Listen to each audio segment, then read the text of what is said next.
Several years ago, Hace varios años, mi familia y yo visitamos la Tierra Santa. Uno de los recuerdos vívidos de nuestro viaje fue la visita al aposento alto en Jerusalén, donde, según la tradición, ocurrió la última cena.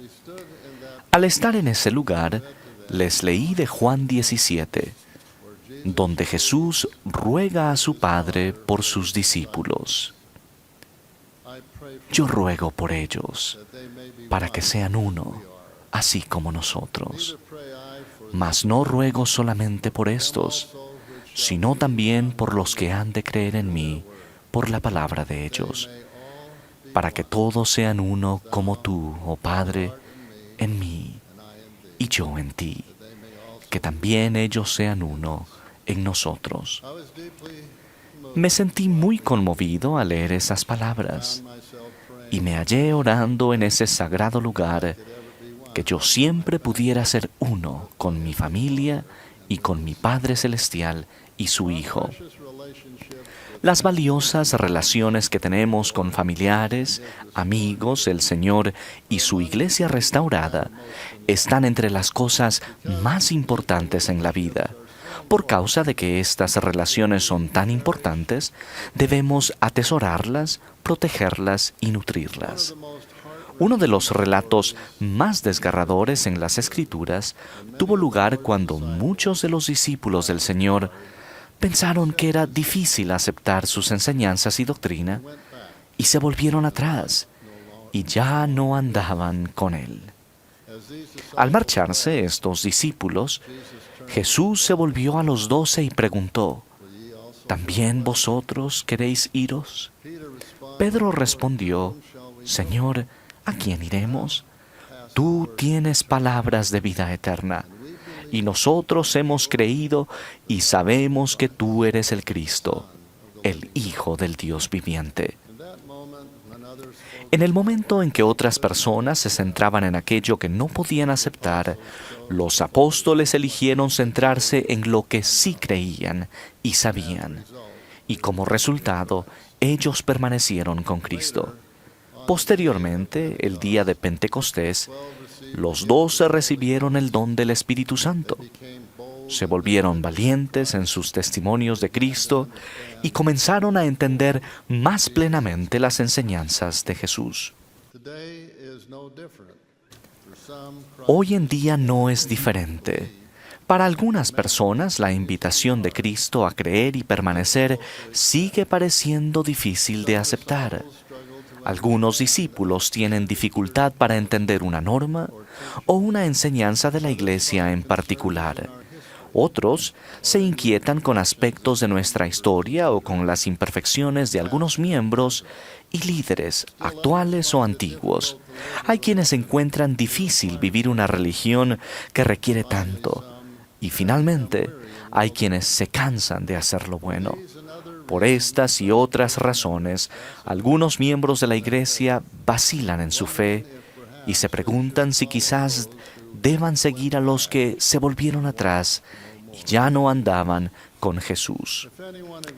Si alguno de ustedes está flaqueando en su fe, yo le hago la misma pregunta que hizo Pedro.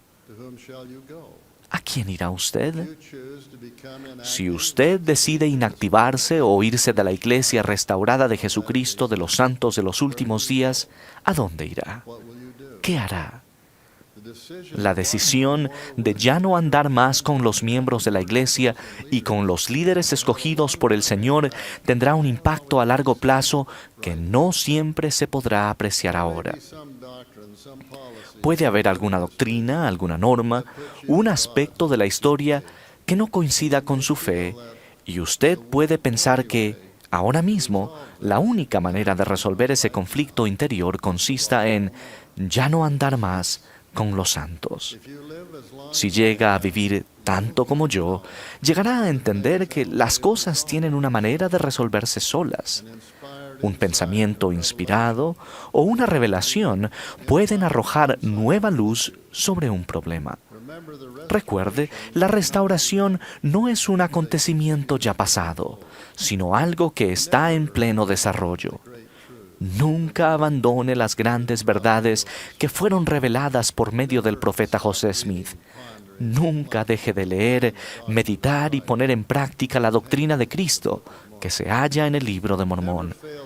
Nunca deje de concederle al Señor la misma oportunidad, haciendo esfuerzos honestos para entender lo que el Señor ha revelado. Como dijo en cierta ocasión mi querido amigo y antiguo compañero, el elder Neil A. Maxwell, no deberíamos suponer que solo porque no sepamos explicar algo, ese algo sea inexplicable. Por tanto, antes de tomar esa decisión espiritualmente peligrosa de marcharse, le animo a que se detenga y piense detenidamente antes de renunciar a todo aquello que, en primer lugar, le trajo a su testimonio de la Iglesia restaurada de Jesucristo. Deténgase y piense en lo que usted sintió aquí y el por qué lo sintió. Piense en las veces que el Espíritu Santo le ha testificado de la verdad eterna. ¿A dónde irá para encontrar otras personas que compartan la creencia que usted tiene en padres celestiales amorosos y personales que nos enseñan cómo regresar a la presencia eterna de ellos?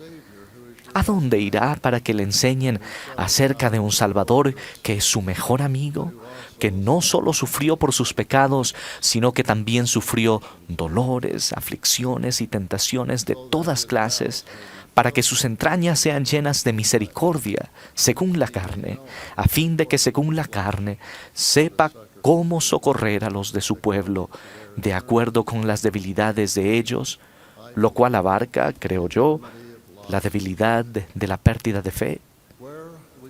¿A dónde irá para aprender más acerca del plan del Padre Celestial para nuestra felicidad y paz eternas?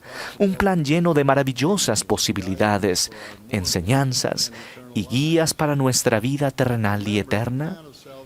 Recuerde que el plan de salvación le otorga sentido, propósito y dirección a la vida terrenal. ¿A dónde irá a encontrar una detallada e inspirada estructura organizativa de la Iglesia por la cual usted recibe enseñanzas y apoyo de hombres y mujeres que están profundamente comprometidos a servir al Señor mediante el servicio a usted y su familia?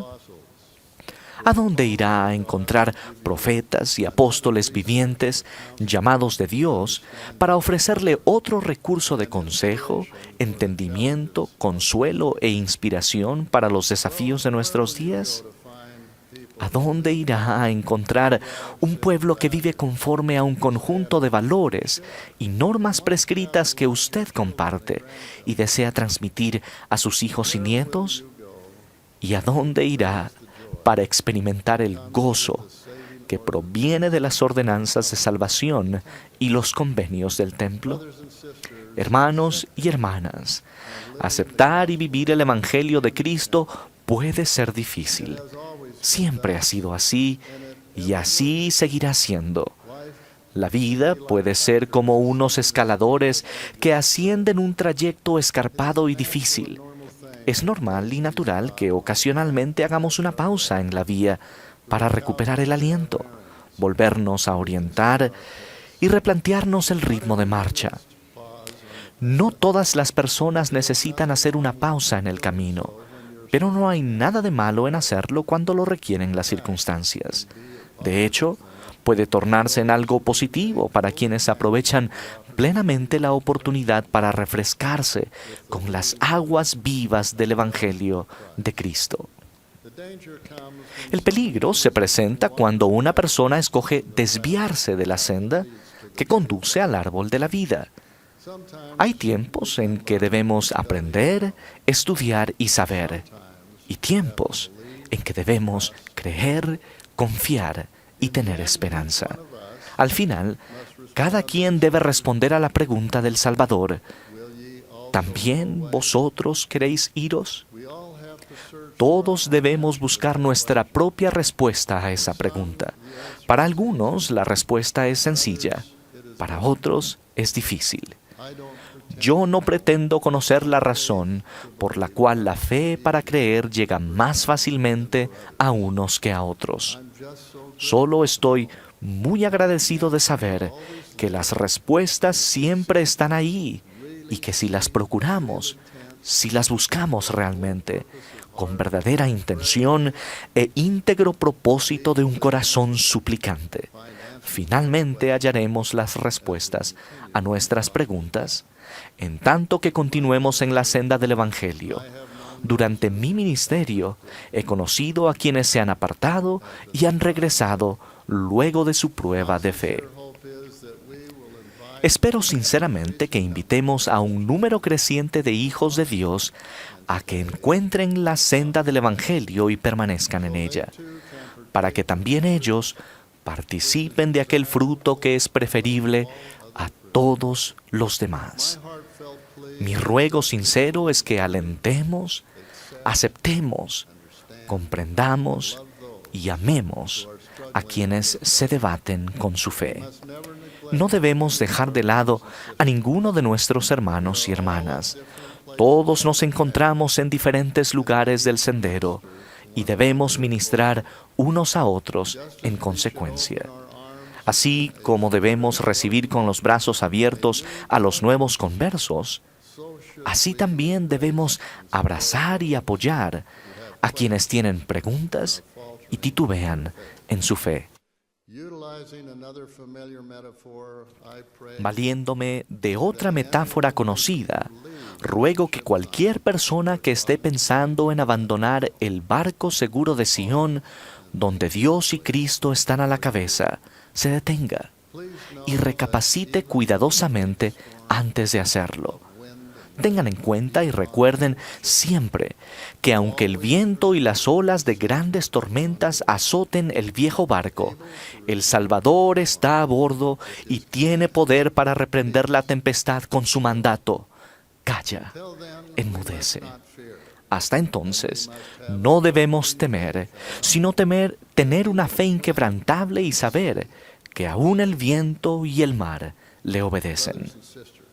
Hermanos, les prometo en el nombre del Señor que Él nunca abandonará a su iglesia y que nunca abandonará a ninguno de nosotros. Recuerden la respuesta de Pedro a la pregunta y palabras del Salvador. Señor, ¿a quién iremos? Tú tienes las palabras de vida eterna, y nosotros hemos creído y sabemos que tú eres el Cristo, el Hijo del Dios viviente.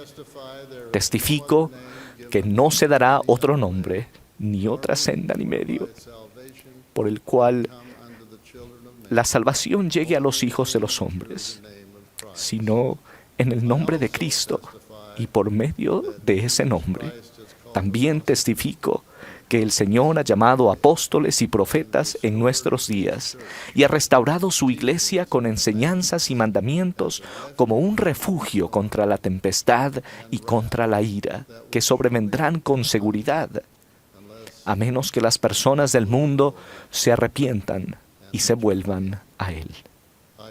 Testifico además que el Señor invita a todos ellos a que vengan a Él y participen de su bondad, y a nadie de los que a Él vienen desecha, sean negros o blancos, esclavos o libres, varones o mujeres, y todos son iguales ante Dios.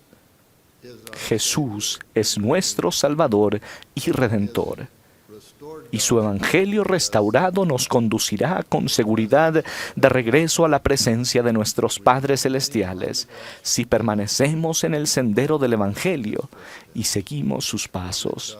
De ello testifico, en el nombre de Jesucristo. Amén.